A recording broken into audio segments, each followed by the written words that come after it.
사도신경으로 우리의 신앙을 하나님께 고백하겠습니다.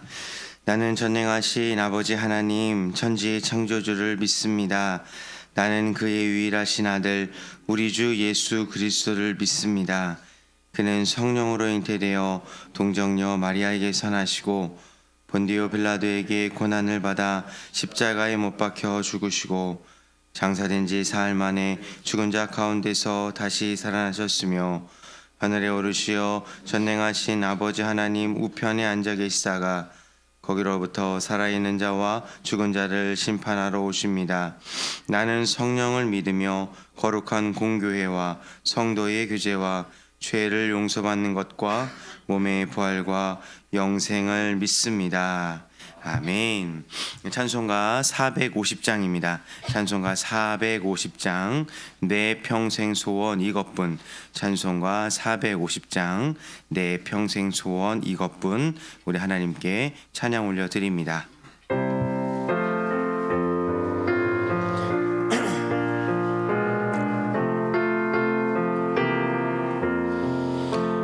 내 평생 소원 이것뿐 주의 일하다가 이 세상 이별하는 날 주 앞에 가리라. 금같이 헛된 세상 일 취할 것 무엇냐. 이 수고한 말하여도 헛된 것뿐일세. 물같이 시험하느나 겁내지 맙시다. 그 주의 권리 그 신이 이기고 남겠네. 금보다 귀한 믿음을 잠몸에 배도다. 이 진리 믿는 사람들 다 복을 받겠네. 살같이 빠른 광음을 주 위에 아끼세. 온몸과 마음을 바치고 힘써서 일하세.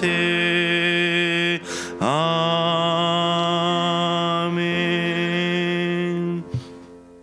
오늘 우리에게 주시는 하나님의 말씀은 잠언 30장 15절에서 33절까지 말씀입니다.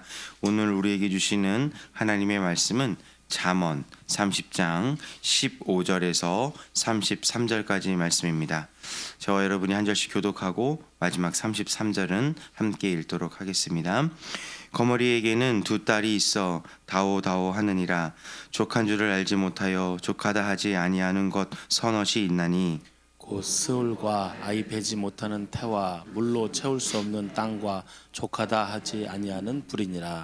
아비를 조롱하며 어미 순종하기를 싫어하는 자의 눈은 골짜기에 까마귀에게 쪼이고 독수리 새끼에게 먹히리라.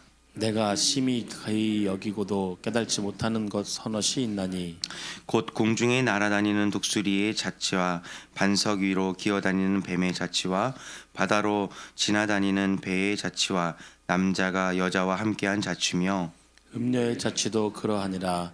그가 먹고 그의 입을 씻음같이 말하기를 내가 악을 행하지 아니하였다 하느니라. 세상을 진동시키며 세상이 견딜 수 없게 하는 것 서넛이 있나니. 곧 종이 임금된 것과 미련한 자가 음식으로 배부른 것과 미움받는 여자가 시집간 것과 여정이 주모를 이은 것이니라. 땅의 작고도 가장 지혜로운 것 넷이 있나니. 곧 힘이 없는 종류로되 먹을 것을 여름에 준비하는 개미와 약한 종류로되 집을 비워 사위 있는 사반과 임금이 없으되 다 때를 지어 나아가는 메뚜기와 손에 잡힐 만하여도 왕궁에 있는 도마뱀이니라. 잘 걸으며 위풍 있게 다니는 것 서넛이 있나니. 곧 짐승 중에 가장 강하여 아무 짐승 앞에서도 물러가지 아니하는 사자와 사냥개와 순염소와 및 당할 수 없는 왕이니라. 만일 내가 미련하여 스스로 높은 채하였거나 혹 악한 일을 도모하였거든 내 손으로 입을 막으라. 함께 읽겠습니다. 대저 젖을 저으면 엉긴 젖이 되고 코를 비틀면 피가 나는 것 같이 노를 격동하면 다툼이 남이니라. 아멘. 기도하겠습니다.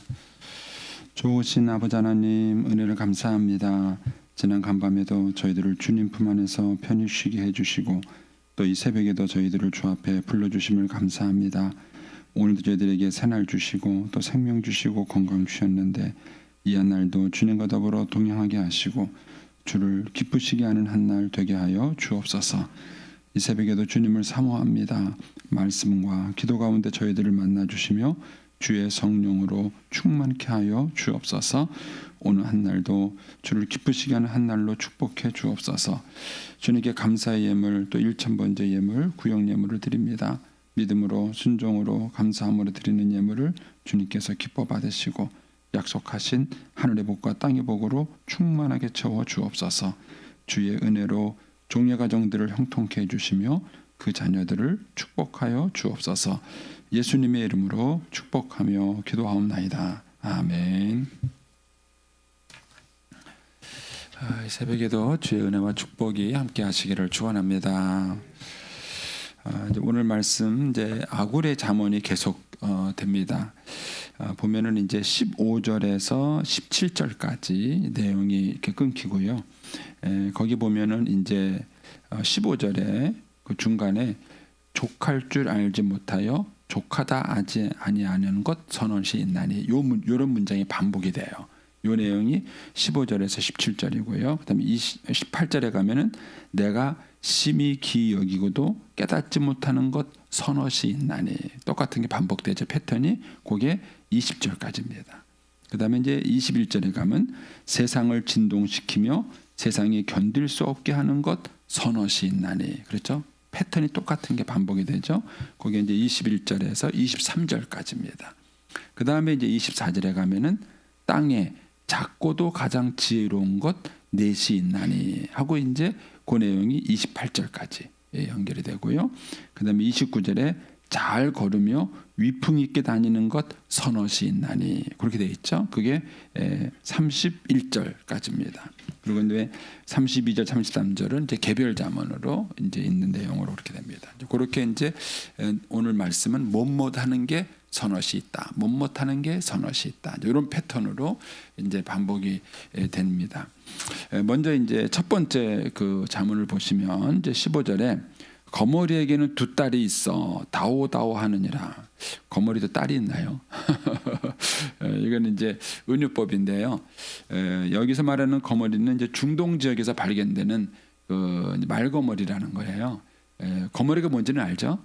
저도 이제 어렸을 때 이제 형들 따라 막 겨울에 놀러 갔다가 다리에 거머리가 막 두세 개씩 붙어가지고 막 어렸을 때 놀래가지고 막 죽는 줄 알고 형님들이 막 거머리 막 띄워주고 막 그랬던 이제 그 기억이 있습니다. 근데 이제 그 중동 지역에 나는 거머리는 이렇게 앞뒤로 빨판이 있답니다. 그래가지고 이제 그 앞뒤에서 이렇게 물어가지고 피를 빨아먹는다 그래요. 그래서 여기서 말하는 이제 두 딸은 그 이제 그 빨판을 말하는 거라고 이제 얘기를 해요. 거머리에게 두 딸이 있어서 양쪽으로 피를 빨아먹어도 이제 끝이 없다. 이제 그거를 이제 은유법으로 이렇게 설명을 한 것입니다. 거머리에게는 두 딸이 있어 다오다오 한다는 거예요. 다오다오 한다는 것이죠.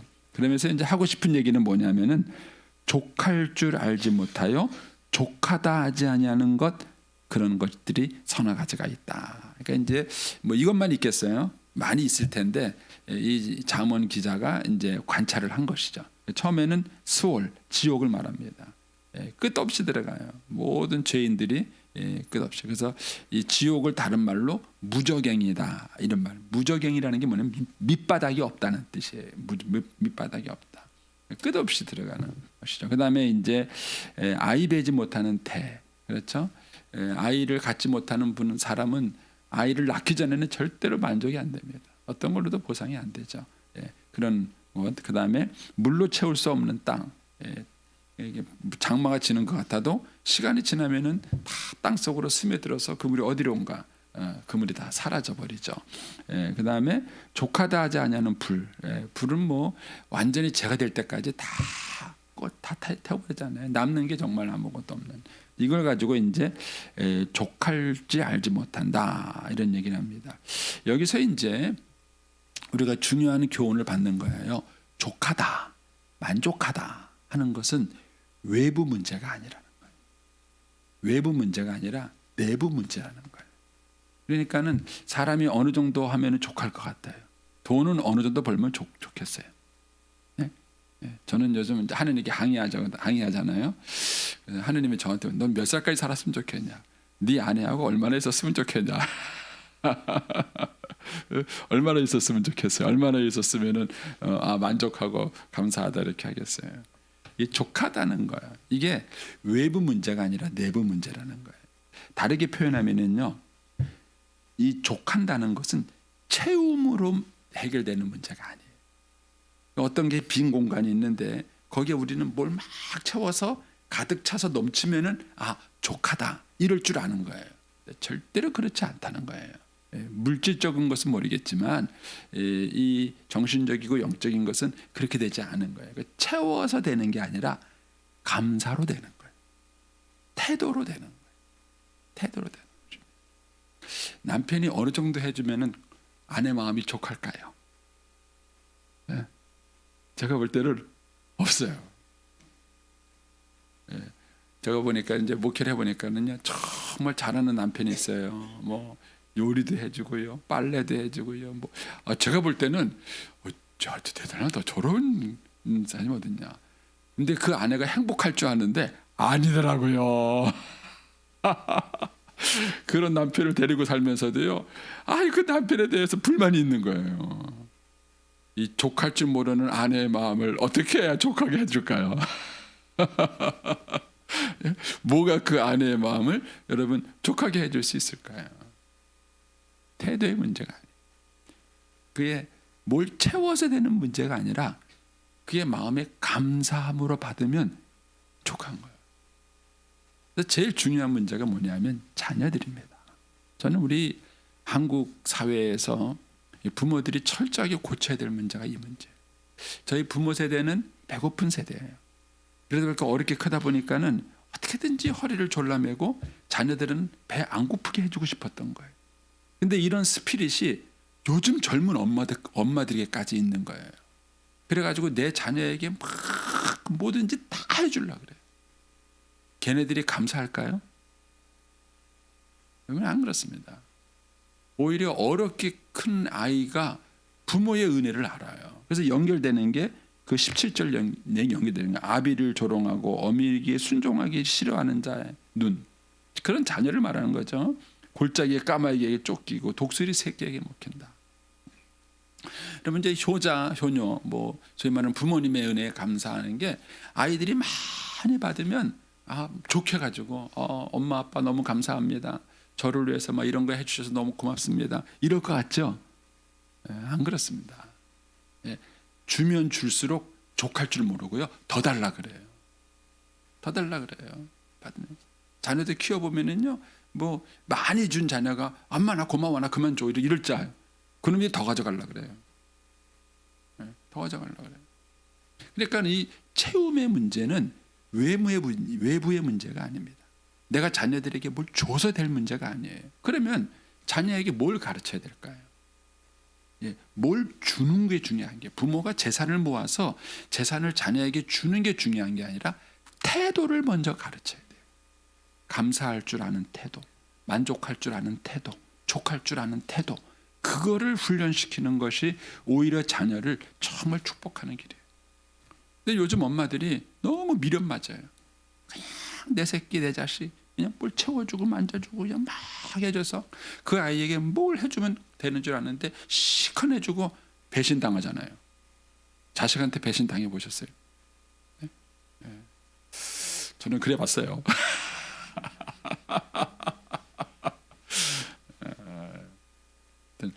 이게 참 가슴이 쓰려요. 네, 쓰립니다. 여러분 절대 이 족할 줄 안다는 문제는 외부에서 채우는 문제가 아니라는 사실을 여러분 아셔야 됩니다. 그래서 절대로 남편도 내 행동으로 아내를 만족시켜 줄 수 있다고 생각하지 마세요. 그럼 자꾸 피해 의식이 생기세요. 아내도 마찬가지입니다. 그래서 태도의 문제고 하나님께 감사하는 마음을 갖는 거예요. 그러면은 사람은 족하게 되고 감사하게 되는 것이죠. 아이들도 마찬가지입니다. 그래서 어렸을 때부터 아이들에게 감사의 훈련을 시키셔야 돼요. 이 감사할 줄 안다는 게 참 중요한 태도예요. 조그마한 것에서도 감사하고 고맙고 감격스러워하고 이 태도를 가르친다는 것은 결국은 족할 줄 아는 것을 가르치는 거예요. 족하, 이 정도면 족하다. 이게 감사하다. 이제 이런 것들을 갖고 감사할 줄 아는 사람이 행복이 뭔지를 아는 거예요. 그리고 이제 무엇보다 이게 중요한 게 뭐냐면 이제 17절하고 연관을 시킵니다. 원래는 이제 이걸 개별 자문으로 보는 사람 학자도 있고 뭐 연결시켜서 보는 사람도 있는데 저는 뭐 이제 연관이 좀 있다고 봐서 보면은 아비를 조롱하고 어미에게 순종하기를 싫어하는 자, 결국 이제 불효하는 자식이죠. 성경에서는 불효하는 자식에 대해서 하나님이 저주를 내립니다. 만약에 이제 우리가 자녀를 정말 축복한다면 그 자녀가 복받는 자녀가 돼야 될 거 아닙니까? 그럼 복받는 자녀가 된다는 게 뭐예요? 우리가 자녀를 위해서 기도해 주는 것도 중요하지만 복받는 태도를 자녀에게 가르쳐야죠. 그렇다면 그 자녀가 부모에게 효도할 수 있게 가르쳐야 돼요. 부모에게 효도할 수 있게. 그래서 내 자녀가 부모에게 효도하는 자녀가 되면 하나님께 복받는 자녀가 되지 않습니까? 그러면 이제 자녀에게 효를 가르쳐야 되는데 우리 지금 한국 사회의 문제는 뭐냐면은 부모님이 효를 왜 가르칩니까? 한번 본인에게 물어보세요. 내가 자녀들에게 효를 가르치는 목적이 나를 위해서예요? 애를 위해서예요? 솔직히 얘기해 보세요. 우리 어른들끼리 솔직히 얘기해 보세요. 그러면 많은 경우 부모님들이 나를 위해서 효를 강조해요. 나를 위해서. 그러니까 이기적이죠. 그러니까 아이들이 안 배우는 것입니다. 그러면 효를 가르친다는 게 참 어렵습니다. 이제 이렇게 말하면 또 여러분들은 나하고는 또 해당 사항이 없을 거라 생각하셔서 제 얘기를 해드릴게요.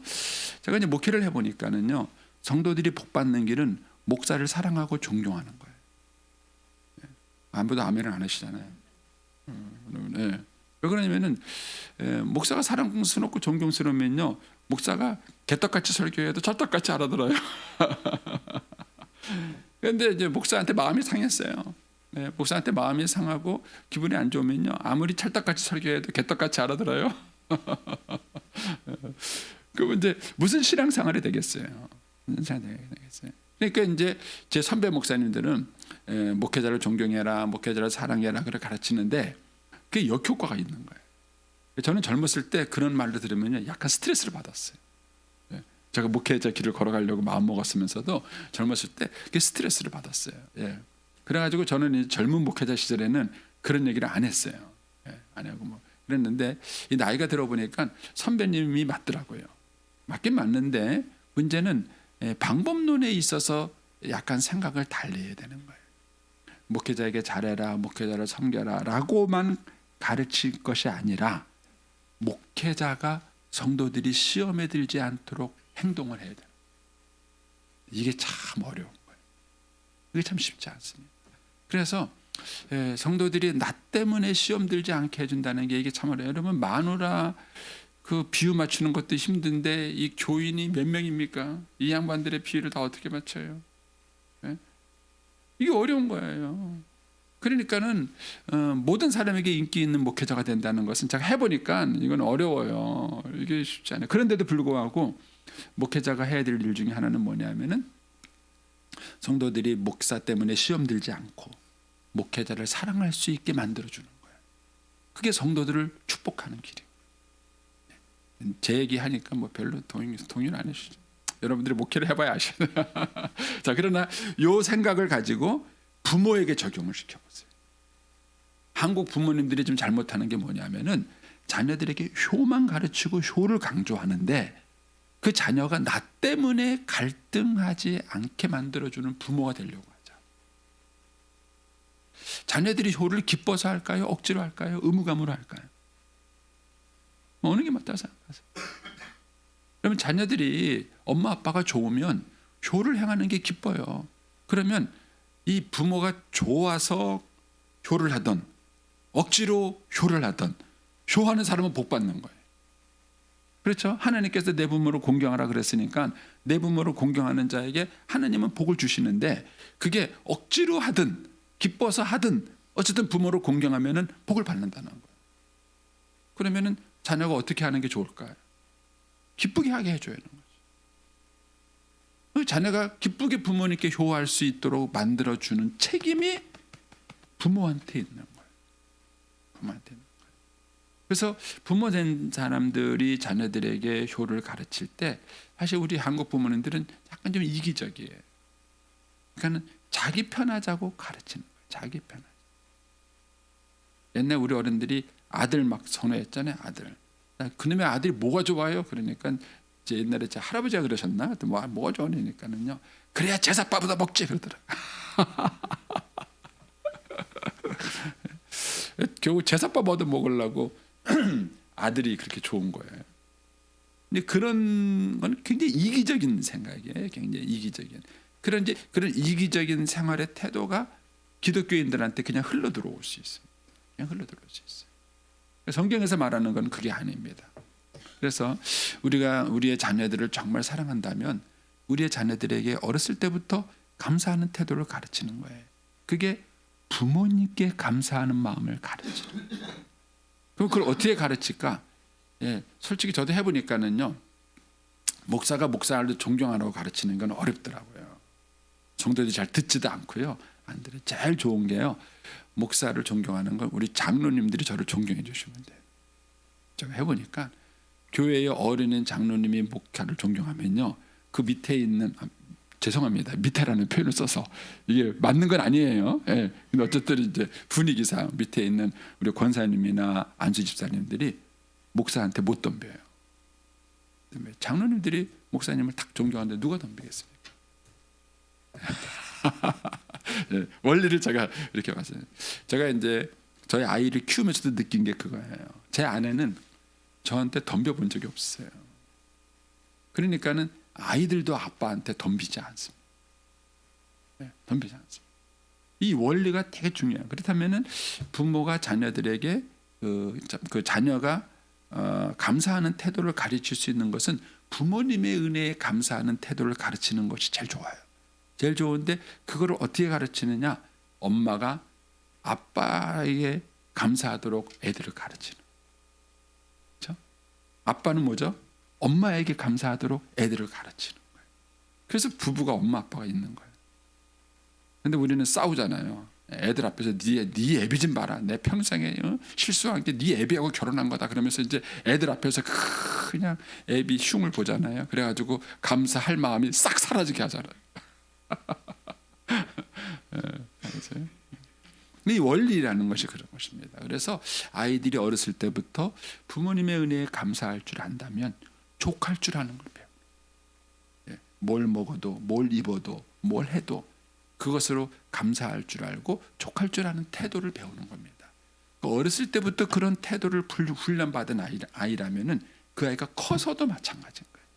커서도 직장 생활을 하든 사람과의 관계를 하든 뭘 하든 간에 족할 줄 아는 거예요. 그럼 벌써 그 아이가 얼마나 행복한 삶을 살겠는가 하는 것이죠. 이런 원리를 한번 이 말씀에서 묵상을 한번 해보십시오. 그 다음에 이제 18절에 내가 심히 기이 여기고도 깨닫지 못하는 것이다. 참 이상하다 하면서 깨닫지 못하는 게 뭐냐면은 흔적이 없네요. 공중에 날아다니는 독수리 자치 모르죠. 반석 위에 기어다니는 뱀의 자치. 흙에는 표가 나요. 흙에는 뱀이 싹 기어간 그 자리가 표가 나는데 반석 위를 기어간 거는 잘 표가 안 나죠. 바다 위로 지나다니는 배의 자치, 남자 여자가 함께한 자치, 음녀의 자치. 그렇죠. 예. 그래서 사람이라는 게요, 자치가 남으면 조심합니다. 자치가 없으면 사람이요 조심하지 않습니다. 그래서 죄 중에서 가장 사람들이 숨기고 좋은 죄가 뭐냐면은 성적인 범죄. 왜냐하면 숨길 수 있다고 생각하는 거예요. 속는 거예요. 그래서 쉬운 거예요.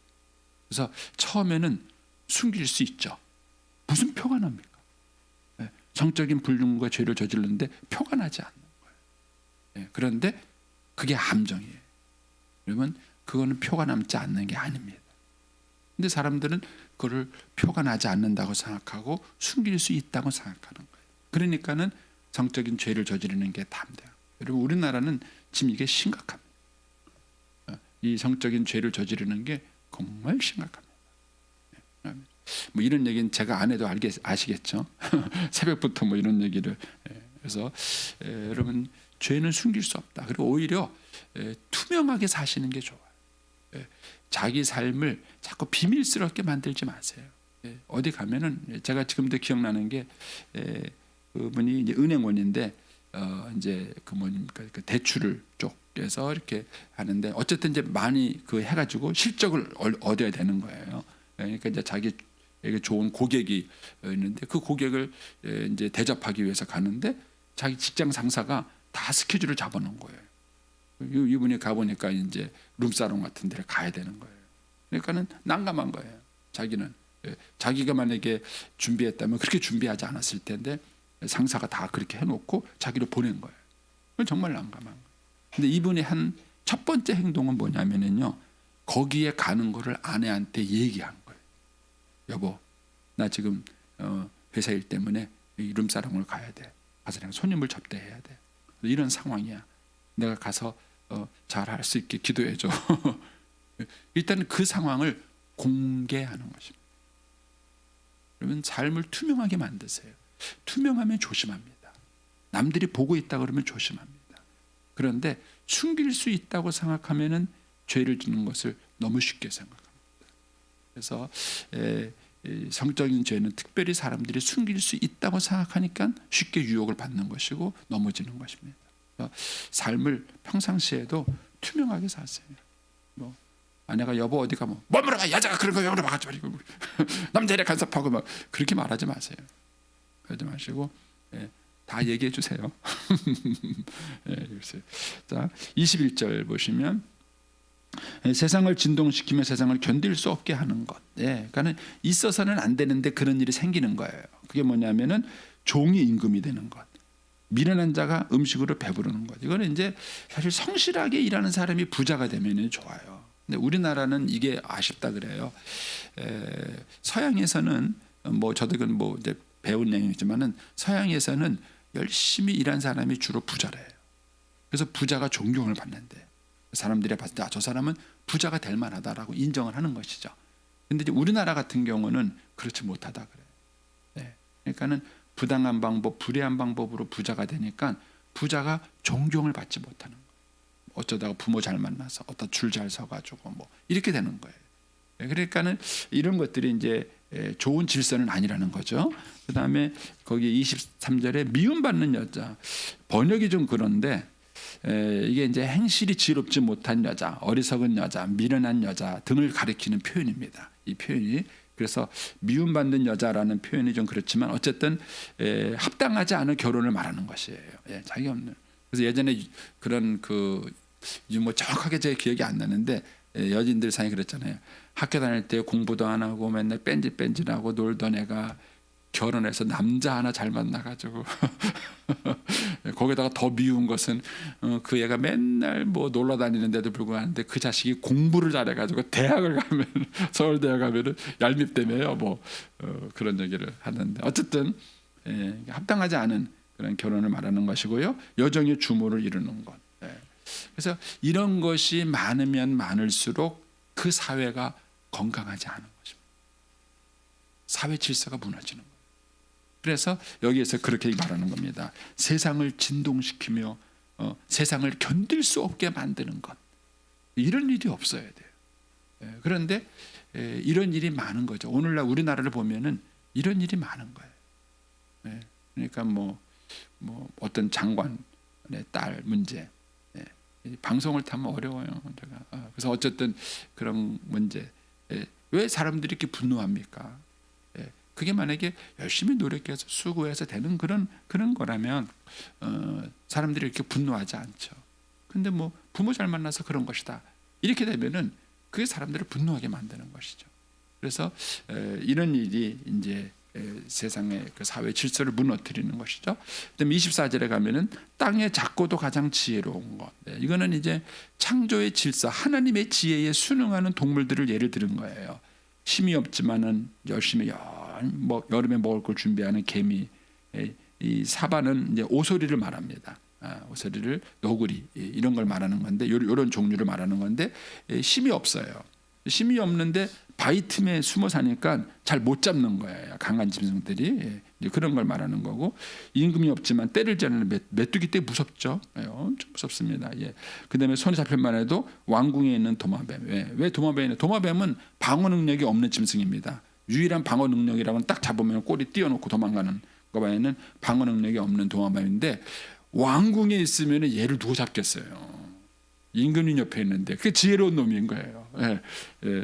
왕궁에 숨어 거기 살면서 자기를 보호하는 것이다. 이렇게 얘기를 하는 것이죠. 그래서 인간이 자기 지혜가 잘났다고 막 살아가는 것은 지혜로운 게 아니에요. 하나님께서 우리 인간을 창조할 때 창조로 만들어 놓은 창조의 지혜가 있습니다. 그게 가장 인생을 지혜롭게 사는 것입니다. 그래서 제일 좋은 게 어렸을 때부터 말씀 묵상하고 말씀대로 사는 거예요. 그게 최고의 행복입니다. 그래서 우리 아이들은 이걸 깨달을 수 없어요. 어른들이 먼저 이것을 알고 우리의 자녀들에게 그걸 가르쳐주고 어렸을 때부터 좋은 이런 습관을 갖도록 하는 것. 그게 정말 그 아이들을 축복하는 삶이다. 그렇게 하는 것입니다. 네, 29절 이하는 개별적으로 묵상하겠습니다. 네, 오늘 기도하겠습니다.